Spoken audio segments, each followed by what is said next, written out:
శ్రీ గురుభ్యో నమ. శ్రీ మహాగణాధిపతయే నమ. ఇక ధనస్సు రాశి వారికి, ఈ రాశి వారికి ఈ నెలలో చేసే వ్యాపారంలో అభివృద్ధి కనబడుతుంటుంది. యత్నకార్య సిద్ధి జరుగుతుంది. ఆదాయం బాగా ఉంటుంది. బంధుమిత్రుల కలయిక కూడా ఉంటుంది. కొత్త వారితో పరిచయాలు ఏర్పడడం అనేటువంటి జరుగుతుంది. కానీ అధిక ధన వ్యయం, అనారోగ్యము ఇలాంటివి జరగడానికి ఆస్కారం ఉంది. వృధా సంచారము, ఎప్పుడు తిరగడం అనేటువంటిది, ప్రయాణాలు చేయాలి అనేటువంటి ఉంటుంది. మనసు ఆందోళనకరంగా ఉంటుంది. ప్రయాణంలో కొన్ని ప్రమాదాలు ఏర్పడడానికి కూడా ఆస్కారం ఉంది. ఆటంకాలు ఏర్పడడానికి కూడా ఆస్కారం ఉంది. ఎప్పుడు ఏ ప్రయాణం చేద్దామన్నా, ఏ కార్యక్రమం చేద్దామన్నా నిరుత్సాహంగా ఉండడము, ఎవరో ఒకరు వచ్చి దాన్ని నిరుత్సాహపరచడము జరుగుతుంటుంది. అయినను బుద్ధిబలం చేత, మనోధైర్యం చేత, బుద్ధిబలం చేత మీరు అడుగు ముందుకేస్తుంటారు. ఆ కార్యక్రమాన్ని నెట్టుకొస్తారు. అలాంటి ప్రయత్నాలు చేస్తారు.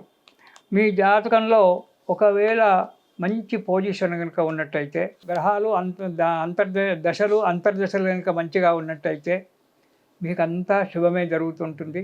కాకపోతే కొద్దిగా రాత్రిరీత్యా జాతకం జాతక పరిశీలన 80% అయితే ఈ గోచార పరిశీలన 20%.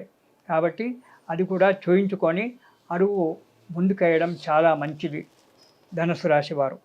ఇక్కడ 1వ వారం కనుక చూసుకున్నట్టయితే సుఖజీవనము, మంచి జీవనాన్ని గడుపుతారు. ఆనందంతో కాలం గడుపుతుంటారు. ఆరోగ్యంగా ఉంటారు. నూతనమైనటువంటి యొక్క వస్తువులు తీసుకోవడం జరుగుతుంది. వృత్తి వ్యాపారాలలో మంచి లాభసాటిగా కనబడుతూ ఉంటుంది మొదటి వారం. ఇక 2వ వారం కనుక చూసుకున్నట్టయితే చేసే వ్యవహారంలో జయంగా ఉంటుంది. రాజకీయ నాయకులతో పరిచయం ఏర్పడడం అనేటువంటిది కలగడానికి ఆస్కారం ఉంది ధనుస్సు రాశి వారికి. ఆరోగ్యంగా ఉంటారు. యత్నకార్యసిద్ధి జరుగుతూ ఉంటుంది. అనుకూలంగా మీ మనసులో తలుచుకునే ఒక కార్యక్రమానికి అనుకూలంగా మీకు పనులు జరగడానికి ఆస్కారం ఉంది. దిగ్విజయంగా, సంతోషంగా ఉండడానికి ఆస్కారం ఉంది. ఇక 3వ వారం కనుక చూసుకున్నట్టయితే అనారోగ్యం కలగడానికి ఆస్కారం ఉంది. భయాందోళనతో మనస్సు స్థిరంగా ఉండకపోవడం అనేటువంటి జరుగుతుంది. కొన్ని చిక్కులు రావడానికి కూడా ఆస్కారం ఉంది. తగు జాగ్రత్త అవసరం. మీ వృత్తిలో కావచ్చు, ఉద్యోగంలో కావచ్చు, వ్యాపారంలో కావచ్చు, ఎక్కడైనా కొన్ని చిక్కులు రావడానికి ఆస్కారం ఉంది. కాబట్టి తగు జాగ్రత్తగా ఉండడం అనేటువంటిది చాలా అవసరం.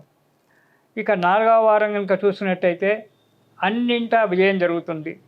ప్రతి కార్యక్రమంలో దిగ్విజయంగా అడుగు ముందుకేస్తారు. కానీ డబ్బు చాలా ఖర్చు పెడతారు. ధన వ్యయం మాత్రం ఖర్చు అవుతుంటుంది. సంఘంలో గౌరవం, విలువ పెరుగుతుంది. సుఖశాంతులు లభిస్తుంటాయి.